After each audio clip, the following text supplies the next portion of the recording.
Last day na. Ang bilis pala ng panahon, no? Akala ko marami pa akong oras para sabihin lahat. Ikaw. Ikaw yung dahilan kung bakit pumasok ako kahit tinatamad ako. Ikaw yung pahinga ko sa magulong mundo. Pero hanggang dun lang pala ako. Sa bawat tingin mo, akala ko may ibig sabihin. Sa bawat ngiti mo, akala ko para sa akin. Ngayon, nandito ka sa harap ko. Ito na sana yung pagkakataon ko. Sabihin na mahal kita. At ayun, tapos na. Hindi dahil nawala yung nararamdaman ko, kundi dahil hindi ko man lang nasabi.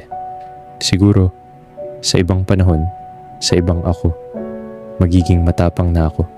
Pero ngayon, mananatili na lang siyang isang bagay na hindi ko nasabi.